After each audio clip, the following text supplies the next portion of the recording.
Welcome to MR news. నేను మీ మాధురి. కావలి నియోజకవర్గ పరిధిలోని అల్లూరు మండలం తూర్పు గొగులపల్లిలో జరిగిన శ్రీ పోలేరమ్మ అమ్మవారి తిరునాళ్ల కార్యక్రమంలో కావలి తెలుగుదేశం పార్టీ నాయకులు కావ్య కృష్ణారెడ్డి మంగళవారం రాత్రి పాల్గొన్నారు. బీదా గిరిధర్, పనగాటి శ్రీనివాసులతో కలిసి కృష్ణారెడ్డి అమ్మవారిని దర్శించుకున్నారు. దేవస్థాన ఆహ్వాన కమిటీ సభ్యులు కృష్ణారెడ్డిని శాలువాతో సత్కరించి బొకేలు అందజేశారు. మంగళ వాయిద్యాల నడుమ అమ్మవారిని దర్శించుకున్న కృష్ణారెడ్డి అమ్మవారి ఆశీస్సులు ప్రతి ఒక్కరిపై ఉండాలని కోరుకున్నారు. అల్లూరు మండల అల్లుడిగా తూర్పు గోగులపల్లి ప్రజలు చూపిన ఆప్యాయత ఎప్పటికీ మర్చిపోనని అన్నారు. ఈ కార్యక్రమంలో తెలుగుదేశం నాయకులు, కార్యకర్తలు, భక్తులు పాల్గొన్నారు.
సభకి నమస్కారము.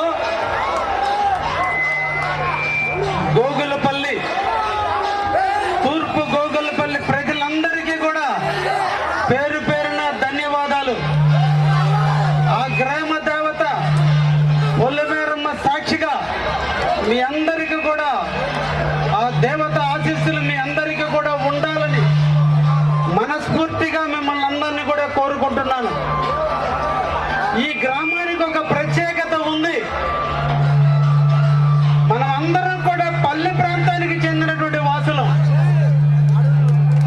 మనకి కష్టం అంటే తెలుసు, ఆనందం అంటే తెలుసు, బాధ అంటే తెలుసు, ప్రతి ఒక్కరిని ప్రేమించడం కూడా మనకే తెలుసు, ప్రతి ఒక్కరిని గౌరవించడం కూడా మనకే తెలుసు.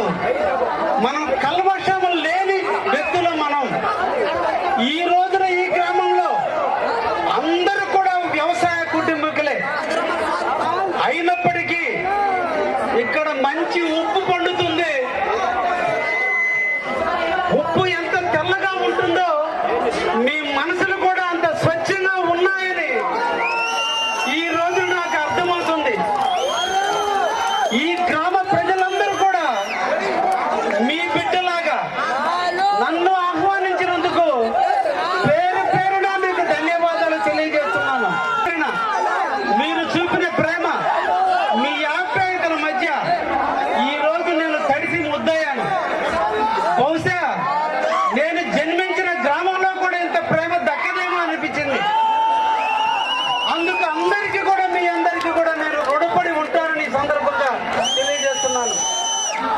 మనందరం కూడా పేద కుటుంబాల నుంచి వచ్చినటువంటి వాళ్ళమే, తారతమ్యం తెలియనటువంటి వాళ్ళము, కులాలకి మతాలకి వర్గాలకి వర్ణాలకి అతీతంగా ఎటువంటి విభేదాలు లేకుండా కలిసి కట్టుగా అందరూ కూడా సోదర భావంతో ఈ రోజున మన గ్రామంలో ఆ తల్లి యొక్క ఉత్సవాలు జరుపుకుంటున్నారు అంటే ఈ గ్రామంలో ఉన్నటువంటి ప్రజానీకం యొక్క ఐక్యత అర్థమవుతుందని ఈ సందర్భంగా తెలియజేస్తున్నాను.